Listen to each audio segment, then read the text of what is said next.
Magandang buhay mga paps, welcome back sa aking munting channel, si Mang Bonsai at iba pa.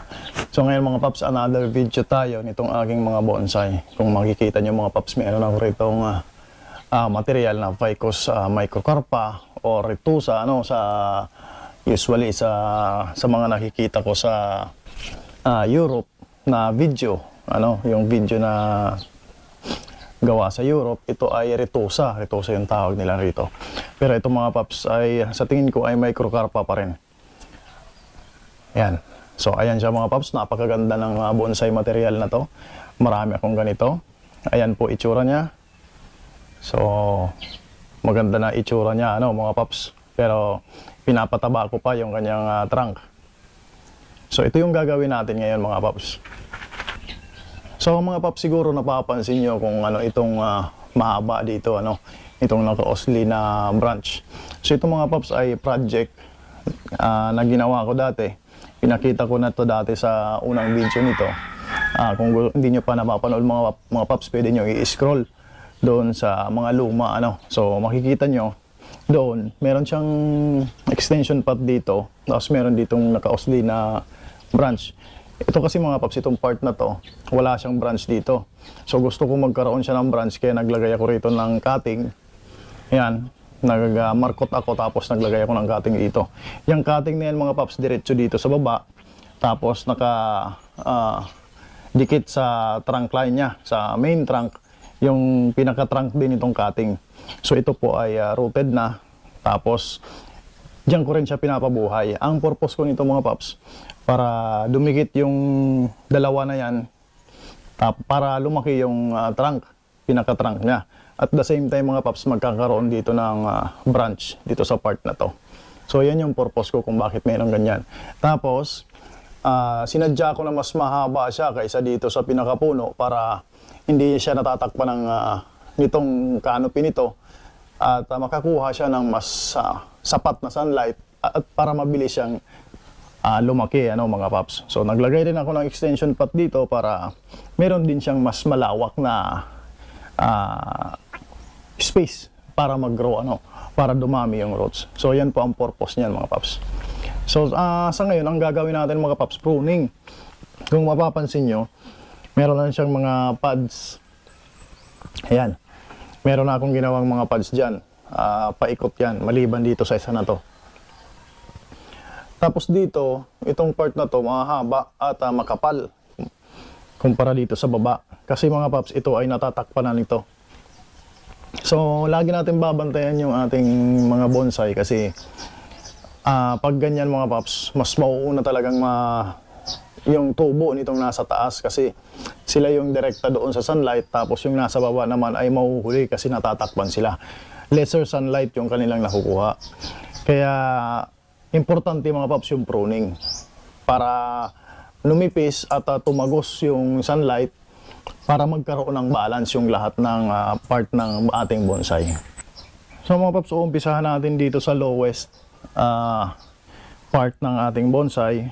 So dito, ang ipuprune ko lang yung mga dulo, especially yung mga mahahaba na pero yung mga maiiksi ay hayaan ko lang muna para mas lumabas siya dito ng konti sa canopy at magkaroon siya ng umbrella shape na canopy Pero yung sobrang haba na, puputulan ko na siya para magkaroon na siya ng backbudding.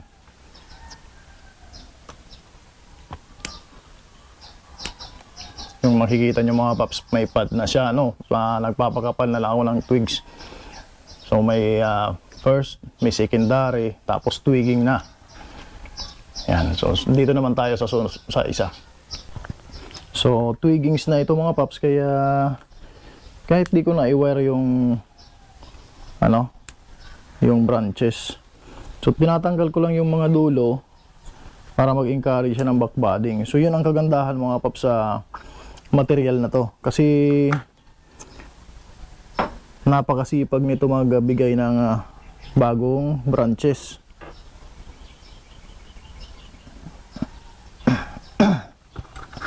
Napakabilis mga paps gumawa ng pad nito, yung material na to. So mag-iwan ka lang ng 2 to 3 na nodes sa bawat branch. For sure, yung maiiwan mo na yan na nodes, bibigyan ka niya ng branches dyan. Kung ilan yung iniiwan mo na nodes. So, ganun po kasi pag magbigay ng bagong shoots ang material na to. Yun ang kagandahan. Kaya paborito kong material na to. Napakabilis pa mga paps bang kanyang paglaki, ang kanyang development kasi nga mabilis siya magbigay ng bagong shoots. So mga paps, makikita nyo yan, primary, secondary. Dito sa ginawa kong parang curve niya, makikita nyo to. Meron tumubo na, ito mga paps, may tumubo na branch dyan. So hindi ko na yan kailangan kasi masyadong nasa nasa curve at saka nasa gitna siya nitong dalawa na to. Kung medyo magkahiwalay lang sana to, medyo magkahiwalay ng konti. Yan, kaso hindi na yan mahihiwalay kasi malaki na yung branch. So hindi ito kailangan, kaya tatanggalin natin yan. Yung mga ganyang branch mga paps na hindi kailangan, dapat tinatanggal para, sabi ko nga, mayroong balance yung ating bonsai. O yan, hindi naman siya halata. So meron pa rin siyang pad. Yan o, may pad pa rin siya. Kaya okay lang. So dito, pagdating dito, ganun din. Cut back tayo 2 to 3 nodes or pwedeng isa doon sa mga pwedeng isang node lang.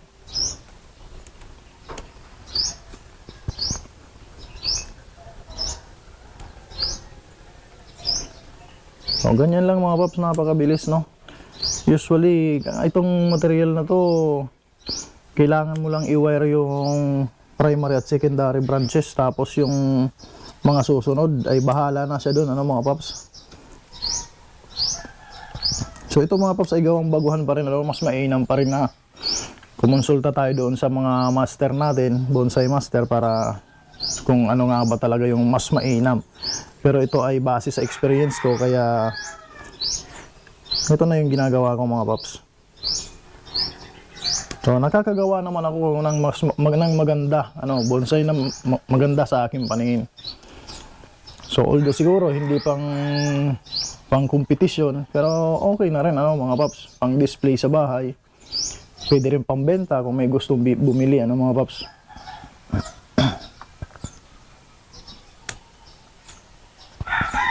So yan, nandito na tayo. Paakyat po tayo ng apex. So cut back lang.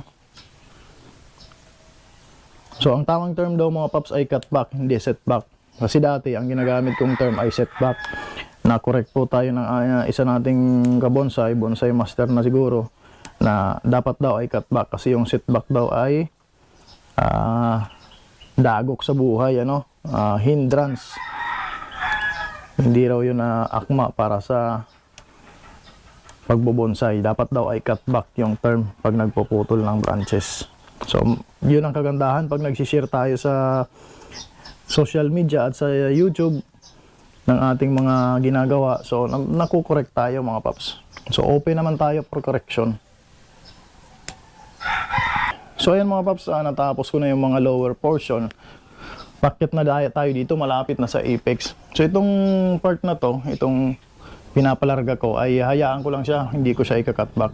So dito ika-cut ko na to kasi sobrang haba na. Yan natatakpan na yung ilalim. Tatanggalin na natin yan.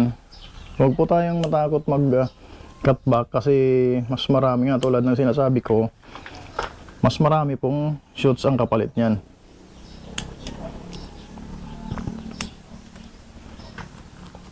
Yan. So trim lang, kaya lagi talagang kailangan talaga sa pagbubonsai mga paps, laging nababantay natin araw-araw. Kasi habang tinitingnan natin siya, iniikot natin yung mga material natin, ay naipapag-iisipan na natin kung ano yung magiging plano natin sa kanila.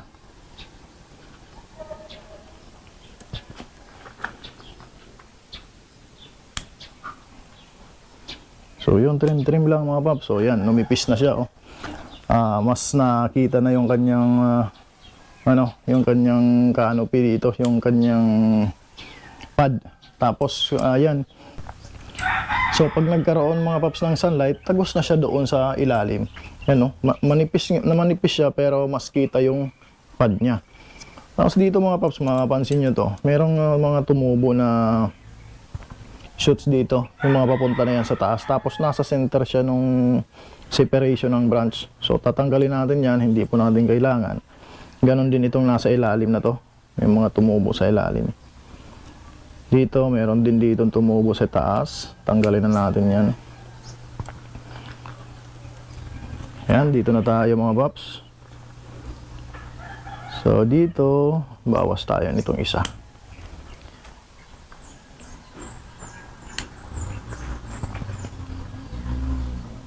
So ganun lang, katbak lang mga paps, napakadali.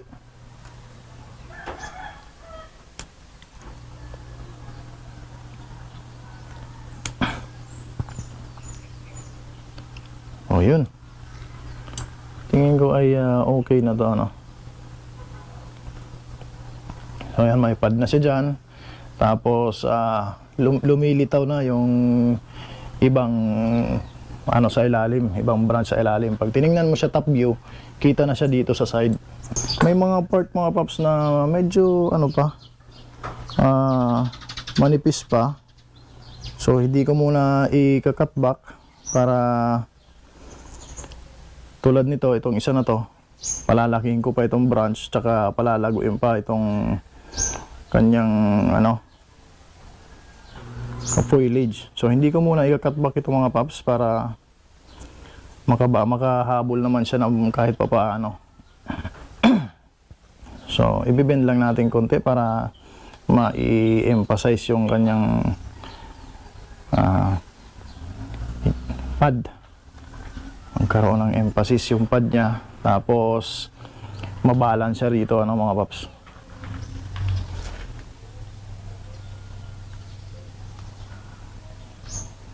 Ayan, so sa tingin ko ay okay na yan mga paps. Ngayon dito na tayo sa taas. Pagdating naman dito, ayan, cut back pa natin to. Mga dulo lang to mga paps, kasi twiggings na lang din naman yung iba eh. Kaya yung mga dulo na lang yung pinuputol ko. Sa ganitong paraan mga paps, nakokontrol natin yung pag-wild, sobrang wild ng ating halaman.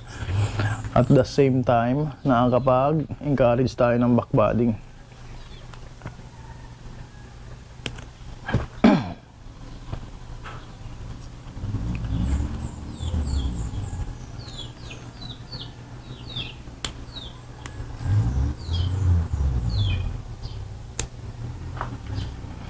Ayan, bumabalik na sa kanyang shape.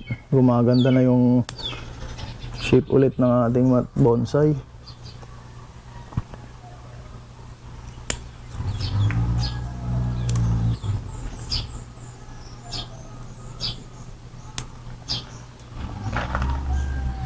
Ayan.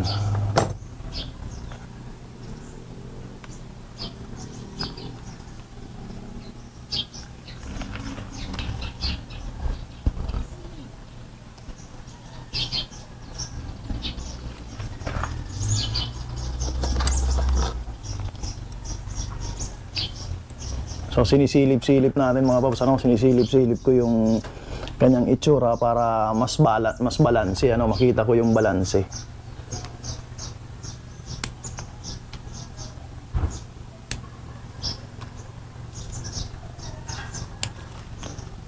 Tinatanggal ko na rin mga paps yung mga branches na papunta sa taas, yung nasa ibabaw ng mga primary branches na sa tingin ko ay mali yung pwesto ng kanyang tubo.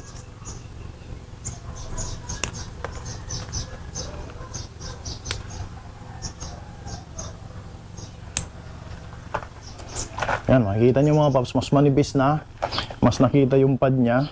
Yan, wala siyang sobrang haba, halos balanse yung kanyang mga tubo ng branches. So siguro mga 2 linggo nito mga paps ay mahaba na ulit yan, meron na ulit yan mga bagong shoots. Bilis lang to mabilis lang yung growth ng material na to mga paps. Kaya recommended talaga to sa mga newbie.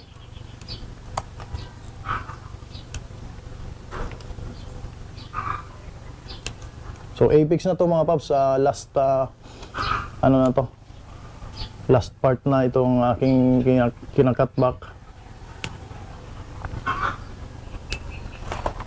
Yan. Ang apex nga pala mga paps ay ito yung topmost part ng bonsai. Dati mga paps, yung paniwala ko ay ang apex ay iisang branch lang ano, na nasa pinakadulo, taas. Hindi pala ganun mga paps ano. Yung apex, grupo yan ng branches na nagpoporma ng kanyang upper canopy. So ibig sabihin, yung part, yung parang dome part doon sa taas, yun po yung apex. Ibig sabihin, apex is yung topmost part ng triangle. Pero hindi lang isang branch yung bumubuo nun. Binubuo po yun ng marami grupo ano mga paps. Kasi kung isa lang, parang pangit tingnan kung iisa lang yung nakatutok sa taas.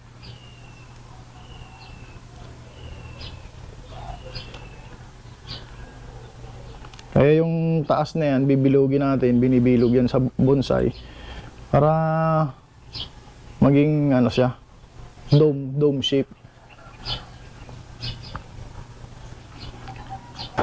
So yun, mukhang okay na yung ating trimming o cutback. So ito mga paps, meron lang akong tatanggalin na isang wire dito kasi bumao na siya masyado. Nasusugat na yung kanyang branch. So i-reposition ko lang siguro to.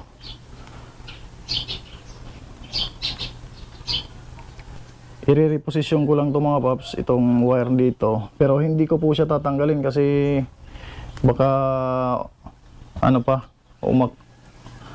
umakyat pa yung ano, yung forma nitong ating apex. So reposition ko lang para mawala yung bakat ng wire.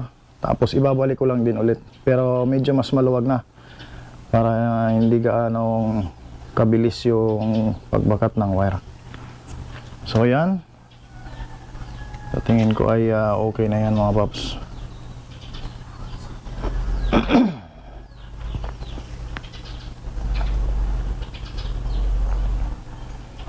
So sa tingin ko ay okay na to. So tingnan natin mga paps ano. Ayan. So nakaharap ako ngayon sa front. Tinitingnan ko kung may kailangan pang baguhin.